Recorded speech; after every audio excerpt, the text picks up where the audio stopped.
ফ্যাসিবাদ দূর করার অন্যতম দল বৈষম্য বিরোধী ছাত্র আন্দোলনের পরবর্তী রূপ জাতীয় নাগরিক পার্টি। কিন্তু বিপ্লবী হিসেবে পরিচিত দলটির শীর্ষ চালকরা আসন্ন নির্বাচনে জামায়াতে ইসলামীর সঙ্গে জোটবদ্ধ হচ্ছেন। এতে দুঃসময় ও সম্মুখ সারির জুলাই যোদ্ধারা ক্ষুব্ধ হয়ে জোট না করার চিঠি দিয়েছেন। এছাড়া পদত্যাগও করেছেন এনসিপির একাধিক শীর্ষ নেতা। তবে দলটির সদস্য সচিব বলছে কারো আসা যাওয়ায় দলের প্রভাব পড়বে না। সানি আহমেদের রিপোর্টে দেখুন বিস্তারিত। সিট নিশ্চিত করতে হলে আমরা কোনো না কোনো জোটের সাথে চলে যেতে হবে। ফলে আমাদের বিপ্লবী দল হিসেবে আন্তর্জাতিক মহলে যথেষ্ট সুনাম করিয়েছে জাতীয় নাগরিক পার্টি এনসিপি। জুলাই যুদ্ধে নিহত ও আহতদের রক্তের ওপর দাঁড়ানো বর্তমান অন্তর্বর্তী সরকারও গঠিত হয়েছে এই এনসিপির ইচ্ছাতেই। এনসিপির মধ্যে কিন্তু সময় যত গড়িয়েছে তাদের বিরুদ্ধে একে একে উঠে এসেছে নানা বিতর্কিত কর্মকাণ্ড।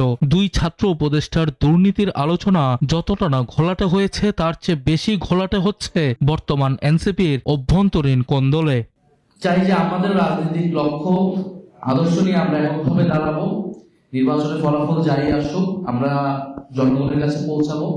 এনসিপি ঘোষণা দিয়েছিল তারা একটি ভোট না পেলেও নির্বাচনে অংশগ্রহণ করবে। ৩০০ আসনে প্রায় ১৫০০ মনোনয়নপত্র বিক্রি করে ১২৫ জন প্রার্থীও ঘোষণা করেছে। কিন্তু রাজনৈতিক অঙ্গনে তাদের বর্তমান গ্রহণযোগ্যতা অনেকটা পানসে হওয়াতে দ্বারস্থ হতে হচ্ছে জামাতে ইসলামীর কাছে কয়েকটা আসন পাওয়ার প্রত্যাশায়। অথচ আওয়ামী সরকারের পতনের পর গোটা বাংলাদেশটার শাসনভার এক সময় তাদের উপরই নির্ভরশীল ছিল।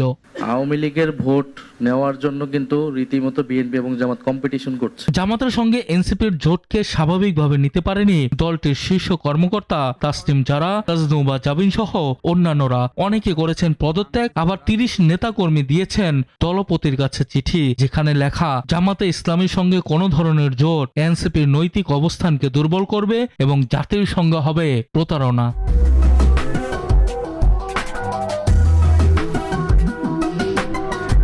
তবে কে পদত্যাগ করলো, কে থাকলো বা না থাকলো তাতে এনসিপির কোনো প্রভাব পড়বে না বলে জানিয়েছেন দলটির সদস্য সচিব আক্তার হোসেন। অনেকেই আমাদের দলের অন্তর্ভুক্ত হয়েছেন, হয়তো অনেকে পদত্যাগও করেছেন, কিন্তু এটা একটা রাজনৈতিক দলের বিকাশের ক্ষেত্রেই পদত্যাগ বা যোগদান করা এটা খুবই স্বাভাবিক একটা ঘটনা প্রবাহ। জামাতের কাছে ৩০ আসন পেলে কারো চলে যাওয়াতে এনসিপির কিছু যায় আসে না। কথাটি সত্য হলেও ভবিষ্যতে বাংলাদেশের জন্য তার চরম শিক্ষা হয়ে থাকবে এমনটাই মনে করেন বিশ্লেষকরা। ক্ষমতার জন্য, ক্ষমতায় যাওয়ার জন্য এই নির্বাচন অংশগ্রহণ করতেছেন, এটা খুবই পরিষ্কার।